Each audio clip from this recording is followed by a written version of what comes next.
নমস্কার, আমি জ্যোতিষ জ্ঞান কেন্দ্র থেকে শুভব্রত ভারতী কথা বলছি। আজকে যে রাশিটা নিয়ে আলোচনা করা হবে সেটা হলো মিথুন রাশি। এর ক্যারেক্টার নিয়ে আলোচনা করা হবে। তার আগে বলে রাখি, এটা হলো জ্যোতিষ জ্ঞান কেন্দ্র, দীর্ঘ 20 বছরের পুরনো একটা অর্গানাইজেশন। ঠিক আছে, তো আমার প্রায় 20 বছর ধরে আমি প্র্যাকটিসে আছি। তো অ্যাস্ট্রোলজির যে বিভিন্ন বিভাগ নিয়ে আলোচনার ব্যাপারগুলি রয়েছে এর মধ্যে, প্লাস যেমন এখন রাশি চক্র নিয়ে আলোচনা হচ্ছে, এরপরে প্রতিটা ভাব নিয়ে আলোচনা হবে, তারপরে প্রেডিকশন কিভাবে করতে হয় সেটা নিয়ে আলোচনা হবে, বাস্তু সংক্রান্ত ব্যাপার নিয়ে আলোচনা হবে, পাম রিডিং নিয়ে আলোচনা হবে। তো সব মিলিয়ে মিশিয়ে আর কি চলতে থাকবে। প্লাস লাল কিতাব নিয়ে আলোচনা হবে, প্লাস রেমেডিয়াল প্রসেস কিভাবে হবে সেটা নিয়ে আলোচনা হবে। তো ওভারঅল একটা বাস্তুর কম্প্যাক্ট কোর্স এখানে দেওয়া হবে, এবং আপনারা যদি অ্যাস্ট্রোলজি শিখতে চান তাহলে এই ফোন নম্বরে যোগাযোগ করতে পারেন। ঠিক আছে, তো আমি অ্যাস্ট্রোলজি শেখাই।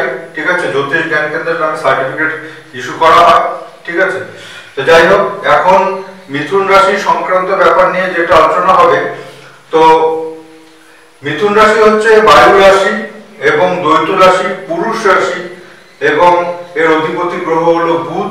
রাহু এখানে উচ্চস্থ, এবং যে তিনটি নক্ষত্র এর মধ্যে কাজ করে সেটা হচ্ছে মঙ্গল, রাহু, বৃহস্পতি।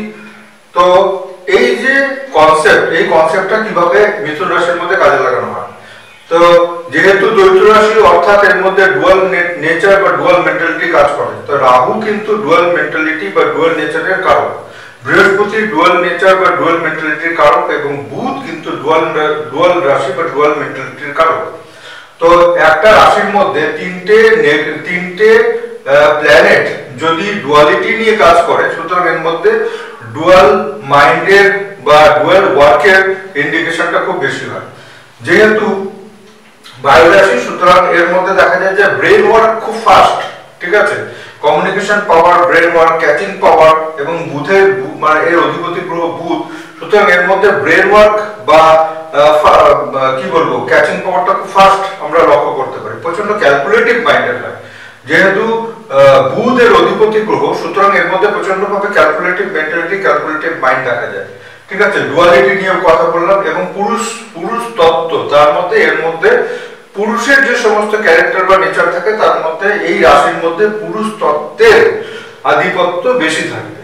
ঠিক আছে, অর্থাৎ পুরুষের মধ্যে একটা হচ্ছে মহিলা এবং পুরুষ, তার ক্যারেক্টার অ্যাটিটিউড থেকে তো আমরা বিচার করি, তো এর মধ্যে পুরুষালী ব্যাপারটা বেশি থাকবে। যেমন মেষ রাশির মধ্যে পুরুষালী ব্যাপারটা বেশি থাকে, এরকম মিথুন রাশির মধ্যে পুরুষালী ব্যাপারটা বেশি থাকবে। ঠিক আছে, তো এখানে বলা হচ্ছে হিডেন ক্যারেক্টার বা হিডেন নেচারের যেটা মিনিং, সেটা হলো যে আমরা এই যে রাহু এখানে উচ্চস্থ, রাহুর মধ্যে কিন্তু প্রচন্ড ভাবে হাইড করার মেন্টালিটি, নিজেকে লুকিয়ে রাখা, গোপন ভাবে কোনো কাজকর্ম করা, গোপন কাজকর্মের সাথে যুক্ত হয়ে থাকা। ঠিক আছে, এই সমস্ত ব্যাপারগুলি কিন্তু দেখা যায় বিশেষভাবে। সুতরাং এখানে কিন্তু মিথুন রাশির মধ্যে হিডেন ক্যারেক্টার বা হিডেন নেচার লক্ষ্য করা যায়। ঠিক আছে, তারপরে কি বলা হয়েছে, বলেছে ফায়ার মানে এখানে দেখা যাচ্ছে যে রাগ, জেদ, এই ব্যাপারটা এর মধ্যে প্রচন্ড ভাবে লক্ষ্য করা যায়। কারণ এর মধ্যে যে তিনটি নক্ষত্র কাজ করে সেটা হচ্ছে মঙ্গল, রাহু প্রচন্ড ভাবে রাগ আর জেদের কারণ। ঠিক আছে, তারপরে বলা হয়েছে নলেজেবল কেন, কারণ এই যে টোটাল রাশির কনসেপ্ট, এখানে তার মধ্যে বুধ হচ্ছে অধিপতি গ্রহ, এবং তার সাথে সাথে বৃহস্পতি এর একটা নক্ষত্র। সুতরাং এরা, বুধকে আমরা এডুকেশনের কারক গ্রহ ধরি, নলেজের কারক গ্রহ ধরি, সেই জন্য এটাকে নলেজেবল বলা হচ্ছে। অর্থাৎ মিথুন রাশির মধ্যে নলেজ প্রচন্ড ভাবে হাই থাকে, এক্সট্রা অর্ডিনারি নলেজ এবং রিসার্চ বেস এডুকেশন বা রিসার্চ ওয়ার্ক। তো রাহুল হচ্ছে রিসার্চ ওয়ার্কের কারক, বৃহস্পতি হলো হায়ার এডুকেশনের কারক, বুধ হলো এডুকেশনের কারক। টোটাল রাশিটার মধ্যেই একটা এডুকেশনাল নলেজ এখানে কিন্তু খুব ভালো করে দেখা যায়। যেহেতু রাহু রিসার্চ ওয়ার্ক এবং দূরে গিয়ে কোথাও কাজকর্ম করা বা রিসার্চ ওয়ার্কের মধ্যে আমরা দেখি, সুতরাং এর মধ্যে কিন্তু রিসার্চ ওয়ার্ক বা দূরে গিয়ে রিসার্চ ওয়ার্কের ইন্ডিকেশন দেখা যায়। তো হচ্ছে ডিজাইনিং সেক্টর, রাহুর মধ্যে ডিজাইনিং সেক্টর খুব হাই হয়, ইমাজিনারি পাওয়ার খুব হাই হয়।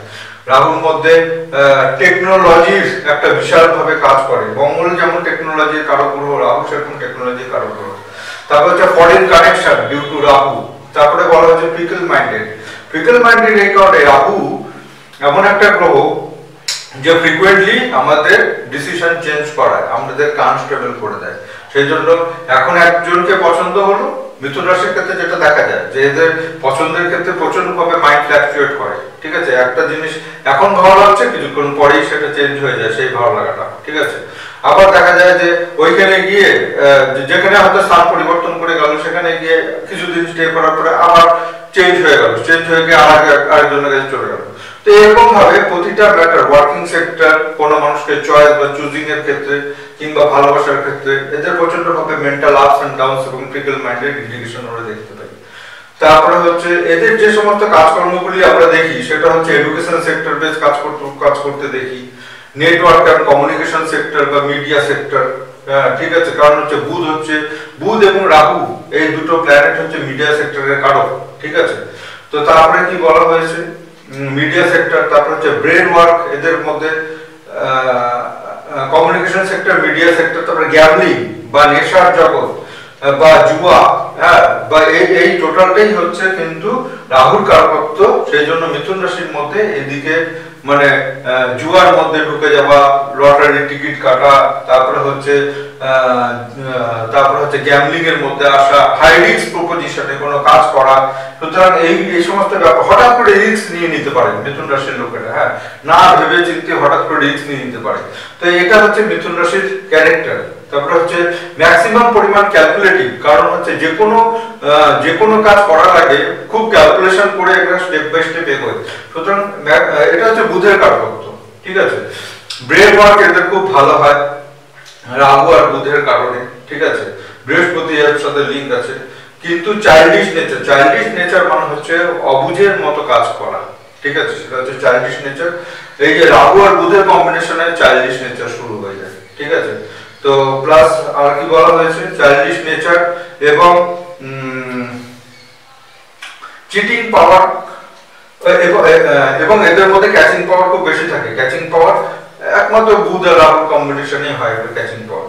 মিথুন রাশি মানে হচ্ছে ব্যবসার জায়গা, ব্যবসায়িক কোনো প্রতিষ্ঠানকে আমরা মিথুন রাশির সাথে তুলনা করি। তারপরে বলা হচ্ছে এয়ার এলিমেন্ট মানে হচ্ছে মিথুন রাশির স্থান পরিবর্তন করে, যেহেতু একটা বায়ুতত্ত্বের রাশি, রাহু এখানে উচ্চস্থ, সুতরাং মিথুন রাশির জীবনে দেখা যায় যে তারা বর্তমানে এক জায়গায় আছে, পরবর্তীতে তাদের ওয়ার্কিং সেক্টর চেঞ্জ হয়ে যায়, কিংবা তারা পরবর্তীতে অন্যখানে গিয়ে কোনো মানে অনেক দূরে গিয়ে তাদেরকে কাজ করতে হয়, ঠিক আছে। সুতরাং কর্মস্থানের অধিপতি যদি মিথুন রাশি হয়, তখন তাদেরকে দেখা যায় যে তাদের জন্মস্থান, কর্ম স্থান তো রাহুর কারণ বশত হয়, ঠিক আছে। আচ্ছা, কাম ত্রিকোণের রাশি, কারণ হচ্ছে আমাদের অ্যাকচুয়ালি এই রাশি তত্ত্বকে চারটা তত্ত্বে ভাগ করা হয়, ধর্ম, কর্ম, কাম, মোক্ষ, ঠিক আছে। তো কাম ত্রিকোণের রাশি মানে হচ্ছে এদের মধ্যে কাম, ক্রোধ, লোভ, মোহ এবং মাৎসর্য, এই যে গুণগুলি, এই গুণগুলি সবকটাই এদের মধ্যে ভরপুর থাকে। সুতরাং এদের মধ্যে যেটা দেখা যায় সেটা হচ্ছে যে অল্পতেই এদের মধ্যে বাসনা তৈরি হয়, ঠিক আছে। এইটা হচ্ছে, এটার মানে হচ্ছে এটা, মানে বাসনা মানে আমি হঠাৎ করে বড় হয়ে যাব, হ্যাঁ, হঠাৎ করে প্রচুর টাকা অর্থ উপার্জন করব, এগুলো সব রাহু কারকত্ব, ঠিক আছে। তো এদের মধ্যে দেখা যায় যে অ্যাট্রাকশন পাওয়ার খুব বেশি থাকে, এরা মানুষকে খুব তাড়াতাড়ি কনভিন্স করতে পারে, ঠিক আছে। যেখানে যাক না কেন কোনো না কিছু করে, কোনো না কোনো কথা বলে এরা মানুষকে কিন্তু প্রচন্ড ভাবে কনভিন্স করতে পারে। সুতরাং এদের মধ্যে কনভিন্সিং পাওয়ার বা অ্যাট্রাকশন পাওয়ার খুব বেশি থাকে, অর্থাৎ এদেরকে মানুষ খুব তাড়াতাড়ি অ্যাকসেপ্ট করে ফেলে, মানে এদের সাথে মানুষরা খুব তাড়াতাড়ি মিশে যায়, ঠিক আছে। তো সুতরাং এদেরকে দেখে মানুষের খুব পছন্দ হয়ে যায়, ঠিক আছে। সুতরাং এদের মিথুন রাশির এটা একটা স্পেশাল ক্যারেক্টার যে মানুষরা এদেরকে খুব পছন্দ করে, অ্যাট্রাকশন পাওয়ার খুব হাই হয়। তো আর কি ওয়ার্কিং সেক্টরের কথা বলা হয়েছে এখানে, স্কুল, কলেজ, ইনস্টিটিউট, অর্গানাইজেশন, শস্য ভান্ডার, গুপ্তবিদ্যা, রাহু থেকে আসে গুপ্তবিদ্যা, ঠিক আছে, তন্ত্র মন্ত্র, এই সমস্ত সব হচ্ছে মিথুন রাশির সাথে একটা ডোমেন, ঠিক আছে। প্লাস হচ্ছে পুলিশ সংক্রান্ত ব্যাপার, পুলিশ সংক্রান্ত কারণ মঙ্গল থেকে আসে, বা হায়ার অফিসিয়াল, অ্যাডমিনিস্ট্রেটিভ অফিসার, ঠিক আছে, সব মঙ্গল থেকে, মঙ্গল বৃহস্পতি কম্বিনেশন। তো